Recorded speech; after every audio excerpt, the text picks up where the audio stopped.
Hey, what's going on, family? Yeah, it's crazy how we live in the year 2022, and you have people walking around still repeating talking points that have been debunked over and over again. It's like people are just so low IQ nowadays. It's getting ridiculous. It doesn't make any sense because, like I've said a million times, we got the internet, Google, Wikipedia, YouTube.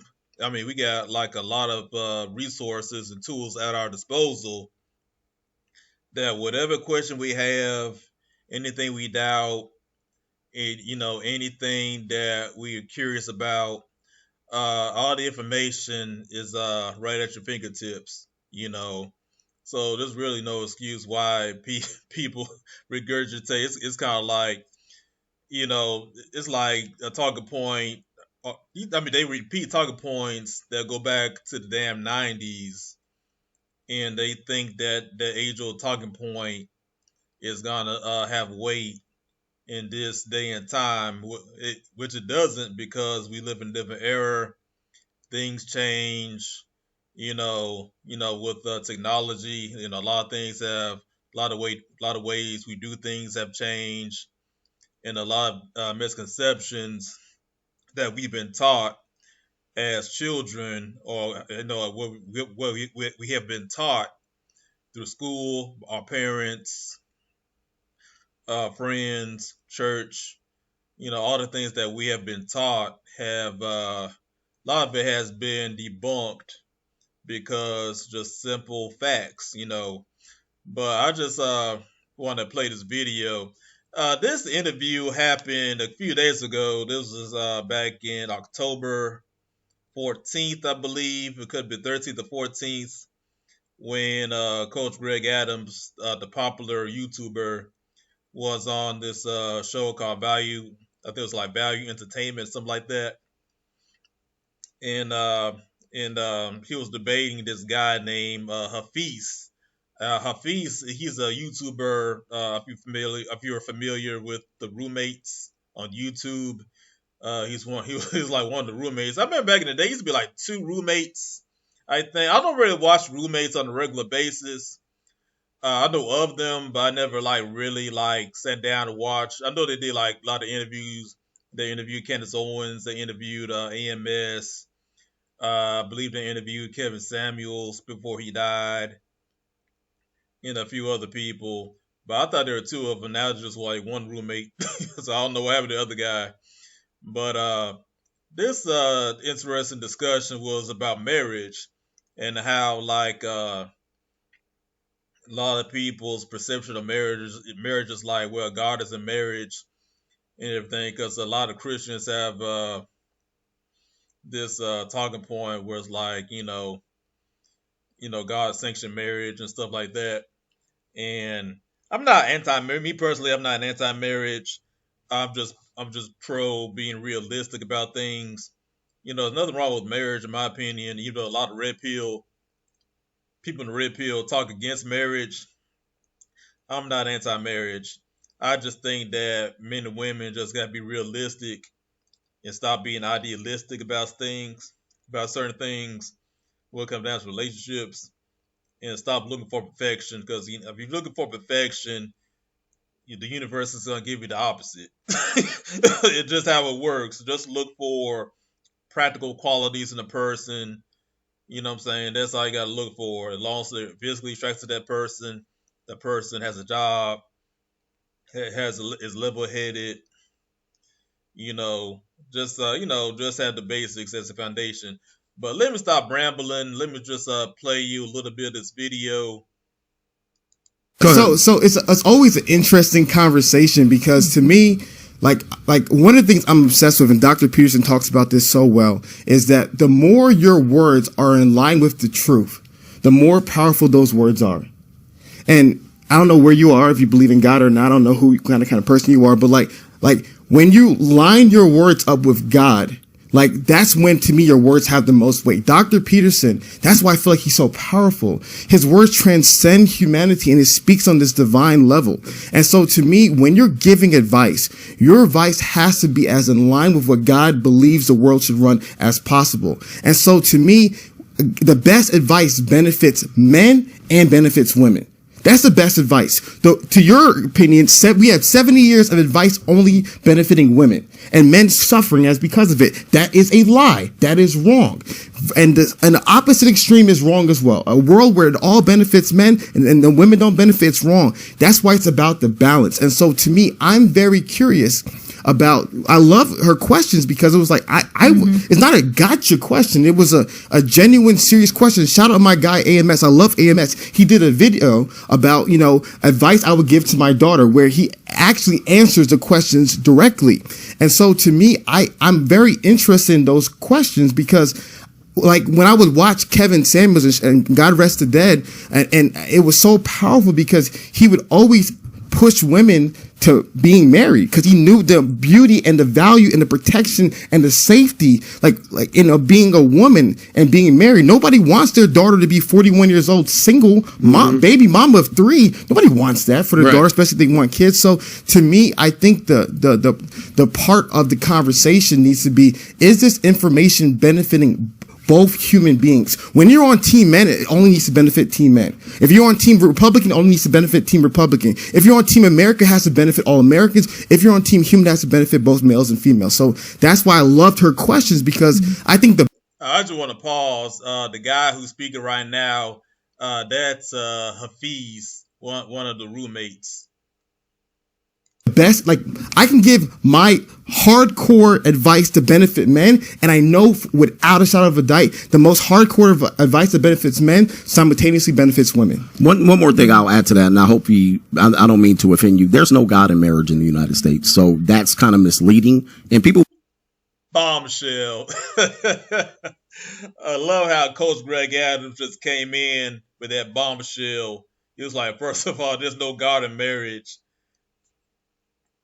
Will find that out if your marriage is destroyed. You go back to your pastor and you say, hey, my marriage is being destroyed. He has no power over that because it is a state agreement. So I will bring you back to make sure you understand, and I counsel men, there's no God in marriage. That's been gone. Listen, it was an old idea. It's absolutely gone unless you... Right. It's an old idea. It's an old-fashioned idea from back in the day, long before they had marriage licenses, long before you had to go to the state. Because marriage has been going on since the beginning of time, since the beginning of human society, and throughout history, there never was really, as far as I know, there wasn't really a concept of filling out paperwork in order to get married. It was pretty much like whatever culture that you're in, there was always like a spiritual connotation to it.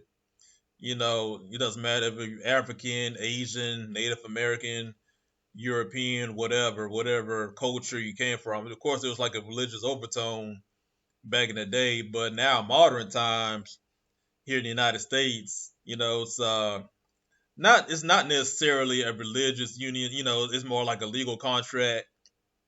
The only time I would say like marriage is religious. The people who are getting married have to be religious. Like if they're like 2 Jewish people getting married, 2 Muslims getting married, of course, there's going to have some kind of a religious ceremony around that marriage. And, if a Christian couple getting married, of course, they're going to go to a church to get married, and a preacher, the pastor, he's going to conduct the ceremony or whatever. That's the only religious connotation to it. But the actual marriage itself, when it comes down to like the legal paperwork you have to fill out in the marriage, it's secular. Living in the American South, most people on the West Coast, many people in the East Midwest, there's no God in marriage. So we break that down. What do you mean there's no God in marriage? There's no God in marriage. So people get married. One of the things that they will do is they will seek counsel of the church. And then as such, the guys will give them guidance and it will be biblical principle. However, they will say, we can't do anything until you sign this state sponsored agreement with family law context. All right. They're not going to have a Bible in there. They're not going to have a Bible in that divorce court. The judge is not going to ask you, do you like God? And what about God in your marriage? There will be no context to that. And such, what is the overriding principle here?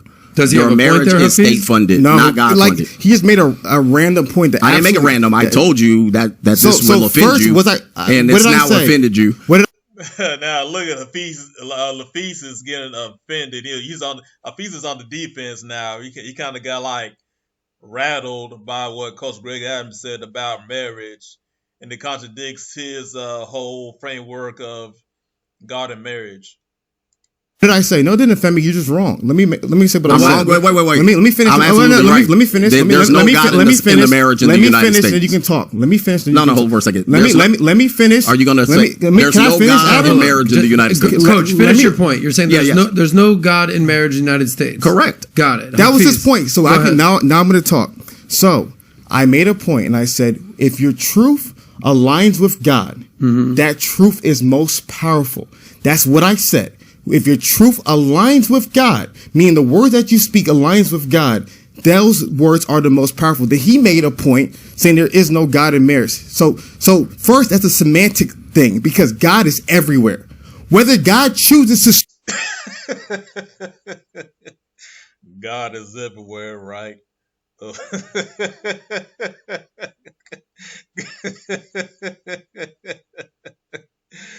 Okay, God is okay.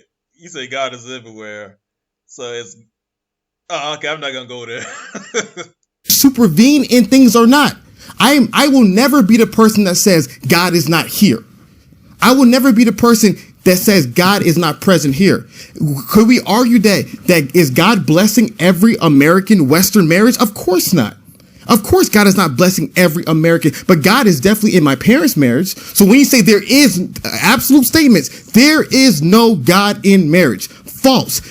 Correct. There is no God in some marriages. There is no God in most marriages in regards to. Wait, bro. You just said God was everywhere, right? If you say God is everywhere, how come you're going to contradict yourself in saying that God is not in every marriage? It don't make no damn sense. By being there, no God, mean that God's not blessing it, right? So if you're saying that God is not blessing what's happening in most marriages, that is a true statement. But to say there is no God in marriages, period. I just had to stop it right there. This dude, he just keeps on rambling on and on and on.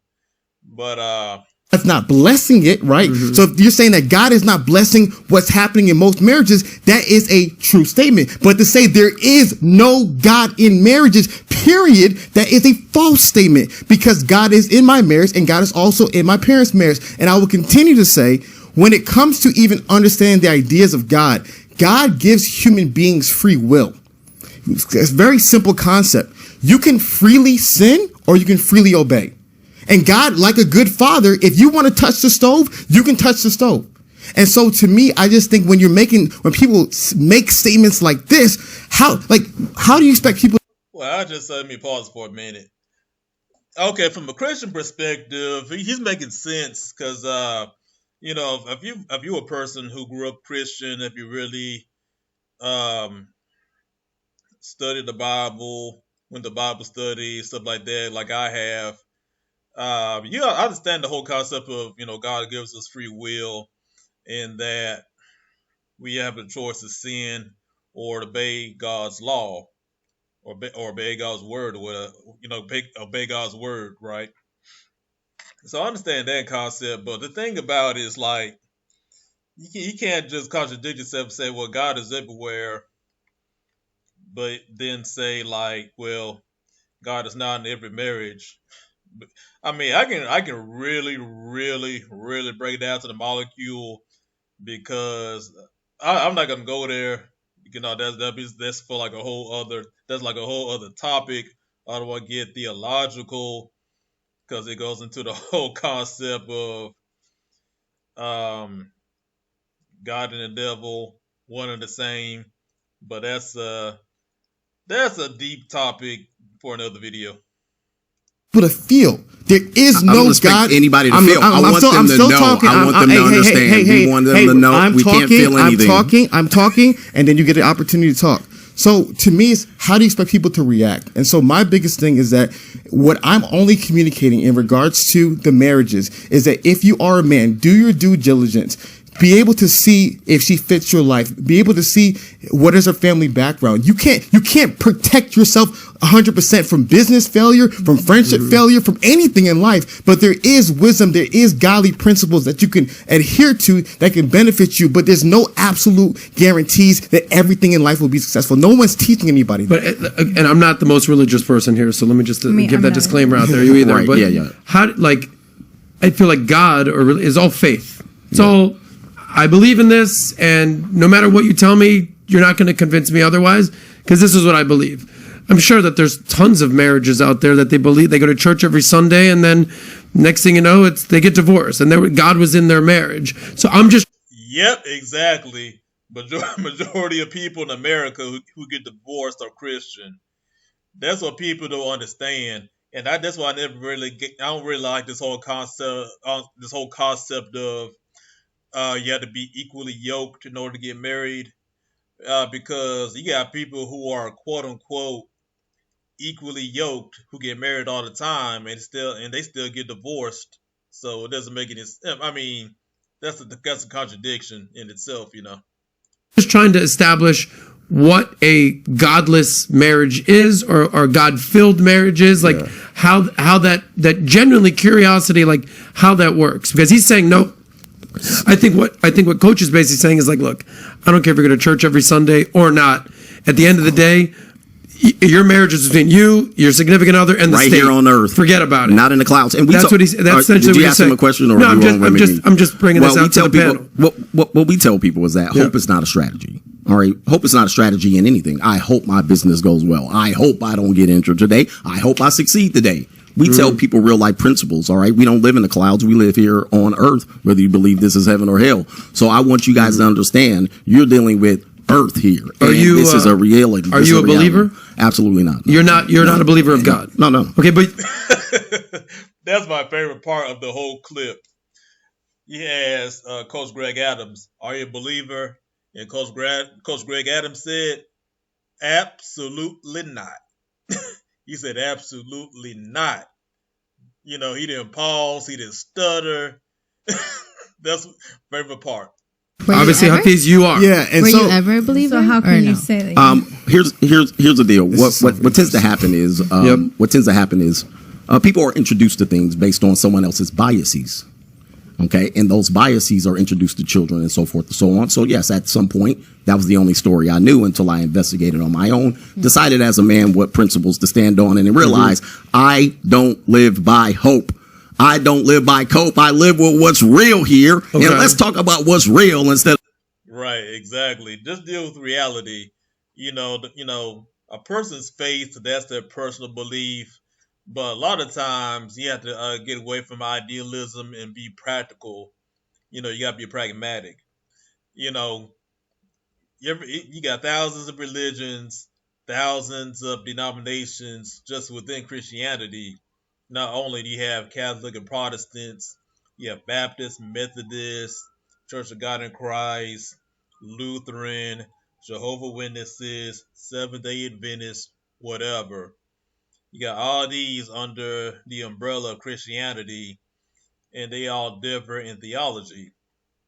And I would say, like, if Christianity is the truth, why is there such division within one religion? I'm not anti-Christian. The reason why I'm not anti-Christian because this is my personal philosophy. I think the world functions better under Christian principles because most people need that. Unfortunately, that's just how it is. Some people need those principles in order to do the right thing. You know what I'm saying? But people are smarter. They know the deal, and we have people are smarter. We're like, well, this is reality. This is all we know. There's no telling what's in the afterlife. Nobody has come back to tell us how it is. So we just had to deal with reality, what we see around us, and be the best people we can be productive citizens, do the best we can, what I'm saying? So I pretty much agree with what Coach Greg Adams just said. Of the mystique of this damn thing here. What's real is hope is not a strategy. So if you don't, I love it. Can I address it? Yeah, go ahead. Yeah. So first and foremost, like I said, it's very interesting. I've always told you, you got to hear someone's background, and then you know where they lean. That's where you know where their advice gears towards. So it's such a even when I talk about God, like the idea of God in his brain is not the idea I'm talking about. It's this interesting verse in the Bible. I won't get too lost in the sauce in the book of Isaiah, where God is where somebody's like farming, and he's talking about the intricacies of farming. And he says, even that wisdom comes from God. God is not the God of get married happily ever after. That's foolishness. God gives you wisdom. What is the wisdom? Actually do premarital counseling. What is the wisdom? Actually be able to decide, okay, if things don't work out, what are we going to do? Where are the kids going to go? What's the money going to go? Things going to work out. Who's going to be the primary breadwinner? Who's not? He just rambling on and on. He just going on and on, and he mentioned marriage counseling, right? A lot of people go to marriage counseling, they still end up getting divorced. So what is he talking about? And a lot of people like overlook the first commandment God gave to Adam in Genesis, which is be fruitful and multiply.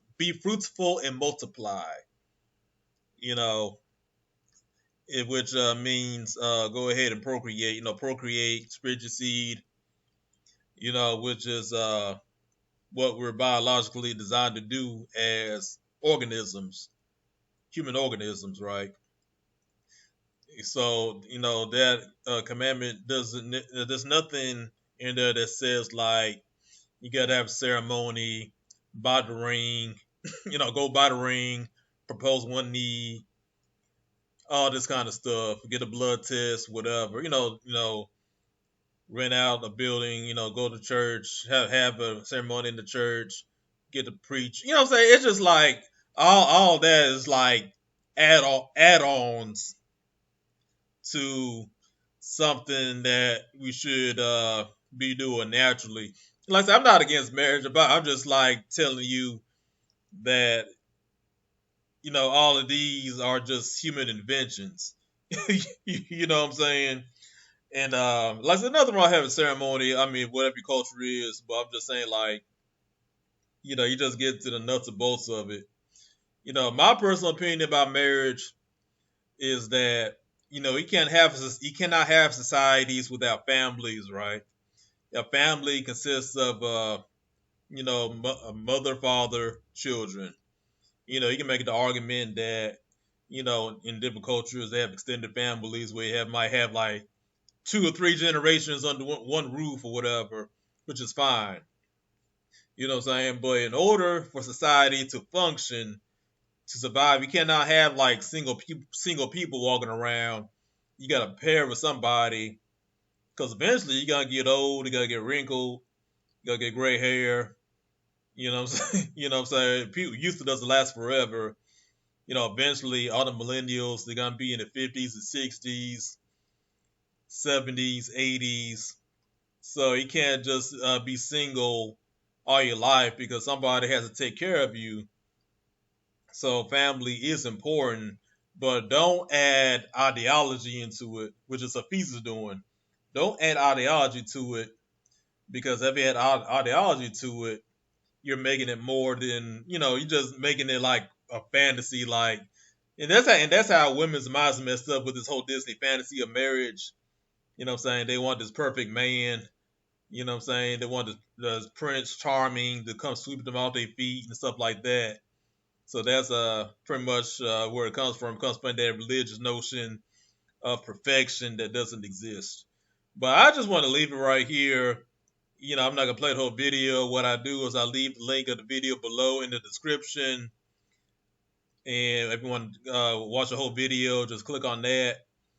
And also, I mean, it's just like a clip from a longer interview, and I clicked the whole. I think it was like 2 hour interview of Hafeez and Coach. But I'll leave that below as well. You can click on it and check it out.